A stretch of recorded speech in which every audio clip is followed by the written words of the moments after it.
Hi there, it's Karen Leabo with vintagedazz.etsy.com here with another vintage haul from the flea market. Yay! I love going to the flea market. It's so much fun. It's kind of hot this time, but I persevered and I got a few things. And I didn't get a huge amount of things, but I did get some jewelry this time.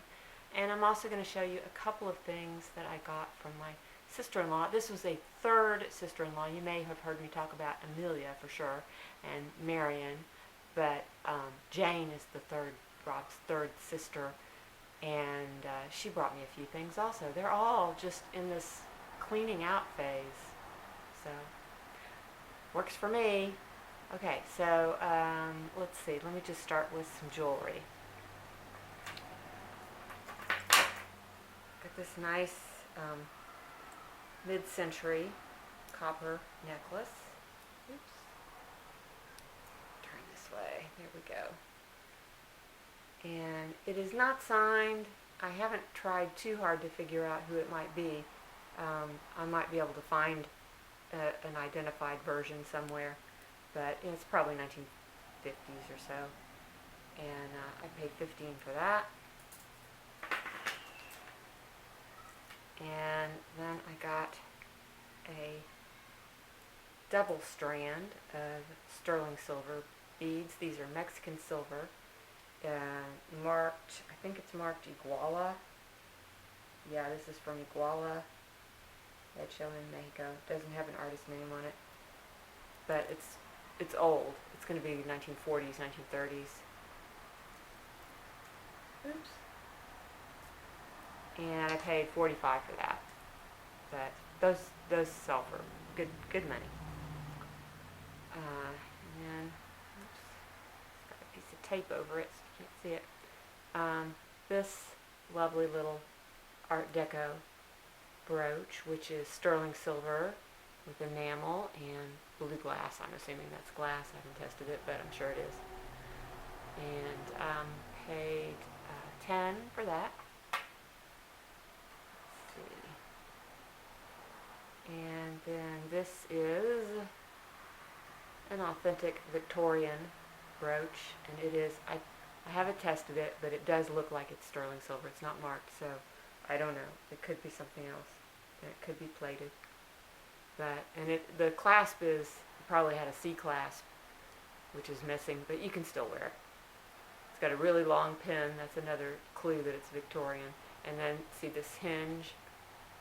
This hinge is a tube hinge, and that's also a sign that it might be Victorian. But just the design of it kind of gives it away. It's very, very Victorian looking. I paid $10 for that. And then we have these gold cloisonne beads, which are very, very fancy. I paid $15 for these. These are mid-century. It's got the nice little decorative box clasp on it, and they're hand knotted. I haven't really done any research on these. I've sold, cloisonne beads like this before, but not with the gold, so I don't know. The gold might be kind of special. Okay, a few more here. We've got a Victorian style puffy heart locket, and I think that I've sold a ton of these, and there's a certain style. They have these like little decorative scalloped bails, and they say $9.25 usually inside. They're not Victorian, they're retro pieces, but they seem to do really well. They are, hand engraved and everything. Made just like the Victorian ones, but I don't think they're Victorian. This one, however, I think may be. This is another locket, a little oval one, and it's got kind of an arts and crafts look to it.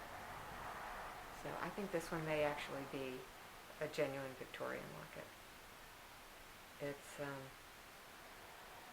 what's the mark on this one? No, it just says $9.25. So, I don't know, maybe not. It looks old. Anyway, I paid 10 a piece for those. A little bit high, but I can usually flip them pretty fast. And then we have this gorgeous thing. It's the sterling silver tulip brooch. And it's just made so beautifully that I thought it was very special. And it is Costco sterling 925, and it has a mark on it, which I haven't looked up yet, but I'm pretty sure I've seen it before. But anyway, if it's one of the good artists, then this will be well worth it. I paid 10 for that.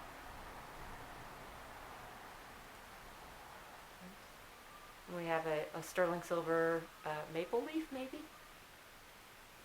and I paid 10 for that.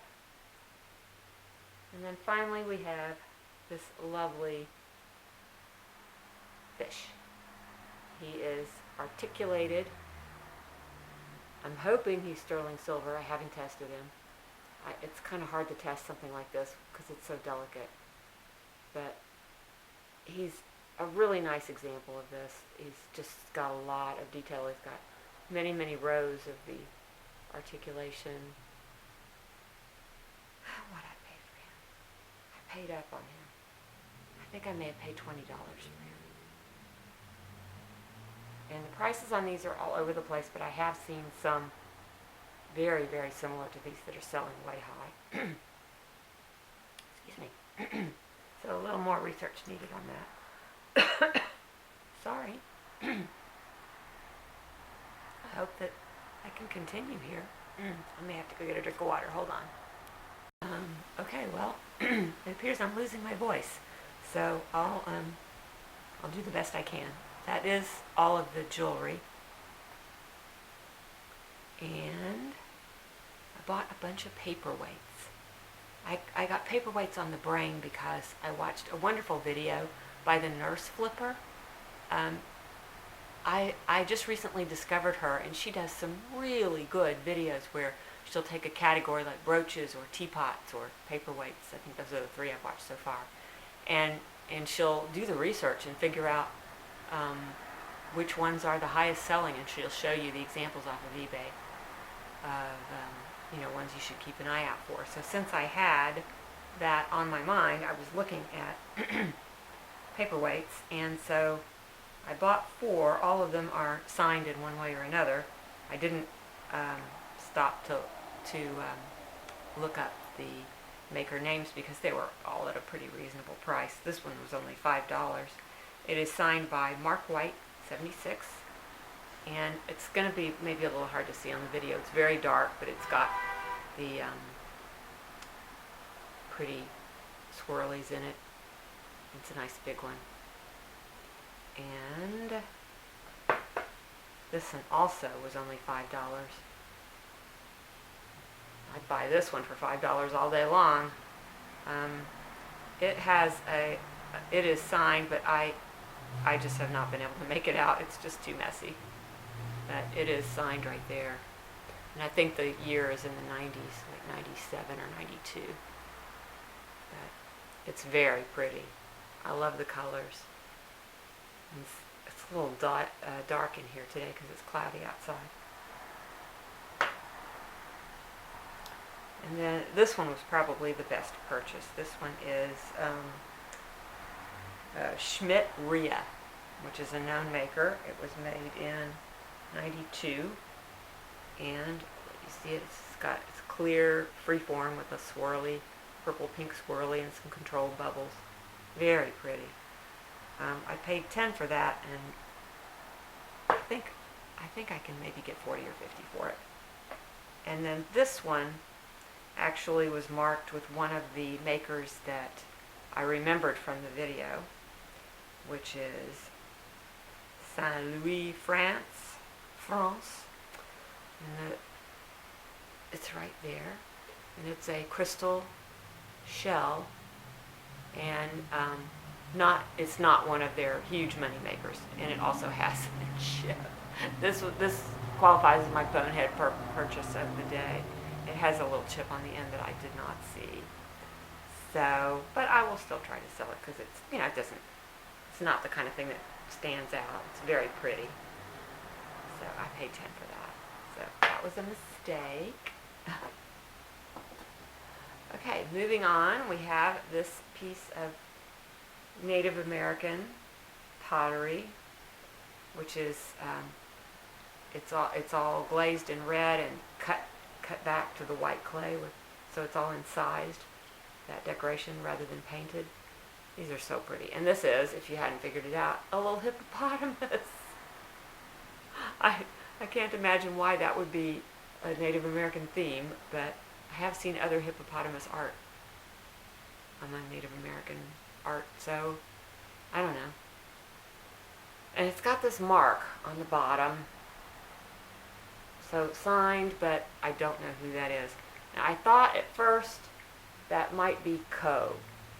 There is a Co Center of Native American Arts or something like that, but I couldn't connect it to that in any way. I couldn't find that mark anywhere, so it would help a lot if I could identify the artist, but isn't it sweet? I like that. And I paid, what did I pay for that? It was either 10 or 15. Might have been 15. Okay, then we have this little folk art, kind of a Trojan horse looking thing, or anyway, a wooden horse on wheels. And when you open him up, you get a little box, like a little stash box. And he maybe had a tail at one time. I wonder if I could fix his tail. Could just like tie some raffia and make a tail for him. But I thought he was so cute. He's only $5. And then this is a wonderful, almost certainly 1800s folk art primitive box. And if I can get it open. Uh-oh.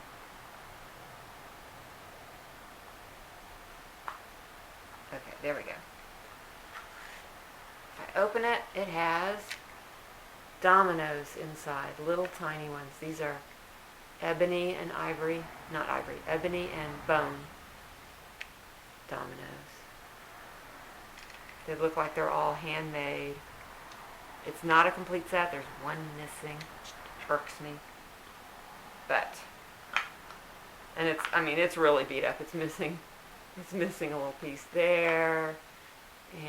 But it's just so wonderful.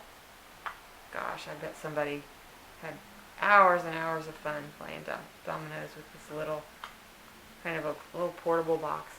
And I did find some others very similar to these online. The dovetail joints and everything. So, anyway, I paid $5 for that, if I didn't tell you. Okay, and the last flea market find was this big old teapot. I was trying so hard not to buy big things, but I couldn't resist this. This just made me smile. This is Fitz and Floyd. So it's a fairly modern. And I just stopped the lid and probably broke it. Hold on. God, I can't believe I just did that. Maybe it survived. Okay. I can't reach it right now. But it may have survived that. Ooh. Anyway, it was a Fitz and Floyd teapot. There's the bottom. It's not one of their super expensive ones. I paid $15 for it, and they were selling for like $45, $55, $65 in that range. So that's okay. I can't believe I did that. Okay, I just have a few other things to show you that are not from the flea market. They are from Jane, as I mentioned. We have a set of sterling silver souvenir spoons. And they are very cool. This one is Atlantic City. And the people that it shows are like 1800s people. got fish on the handle. It says something. CB&H Sterling. These are all old. These are all from turn of the century. This one is Los Angeles. What does that say? Los Angeles Mission. So that's that one. And it says Sterling. And this one says Hot Springs. It's got a little enamel coat of arms on it. And it says Hot Springs right there. And green leaf and cross it, something. Sterling. And this one is Aerial Bridge, Duluth, Minnesota.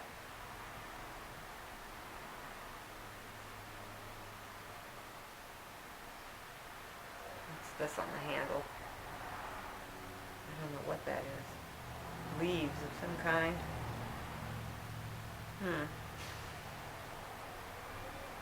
And it says Duluth there also, and then it says Sterling on the back. Oh, it has a year of 1909. Huh. Okay, this one says Salem. It has the witch on it. And that one's fairly plain. It says Daniel Lowe and Company, Sterling. And this last one is not a souvenir spoon. It's just a little monogram sterling silver. I mean, it's not a, yeah. It's sterling, but it's not a souvenir spoon. So, does this have a brand on it? Will I be able to figure out what it is? It is R.W. something sterling. Oh, and it has a year on it, 1912. So that's pretty cool. And three other things. We have a Hubley cast iron piggy bank of a dog. These are fairly common. So they sell maybe $45, $50.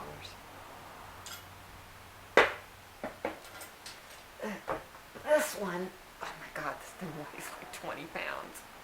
This is Little Red Riding Hood. She is also a Hubley. And she might sell for more, even in this beat up condition. She looks like a Campbell Soup kid. I guess this is like 1920s maybe. But, oh my God, it's so heavy. And let's see, then the other thing that she sent were some prints. These are etchings. Let's see, this is one I don't have. Oh, okay, this is Frank Armington. And I've sold many prints by his wife, Carolyn Armington. They're Canadians. They were working in the 20s and 30s mostly. And I don't know why, but Rob's dad had 20 or 30 pieces by her, and we got a bunch of them. Everybody got a bunch of them when he died, and Jane is giving me hers to sell. So pretty cool. They usually sell for $200 to $300. Maybe some of them are under $200. Done by Fingers, August 29th, 1995. Mrs. Joseph M. Priest. So that would have been Rob's grandmother. That's pretty. A lot of them are scenes in France.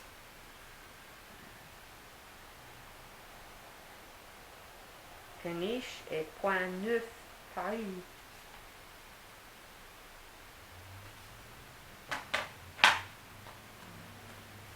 There's this one. This one is This is a Frank Armington. This is also Paul Neuf. Oh, it's number 9 out of 100. That's pretty good. The lower the print number, the better the quality. Oh, this is gorgeous. I love this one. This is one of the few I've had that has people in it. Most of them are just landscapes. This is Frank Armington, 1915, the Flower Market, Paris. Oh, you know what? This is not a print. This is an actual drawing. It's like a charcoal. Pretty cool. An original might be really valuable. I don't know. 1915. Frank M. Armington. Okay. Wow. That's pretty awesome. Okay. So thanks so much for joining me. If you like this video, please give it a thumbs up. Subscribe to my channel if you haven't. I usually try to do at least one haul video a week, and then I also do one vlog a week where I show you what I'm listing and selling on Etsy and eBay and other stuff. So comment if you care to, share with your friends, and that's good enough. I'll see you soon. Bye.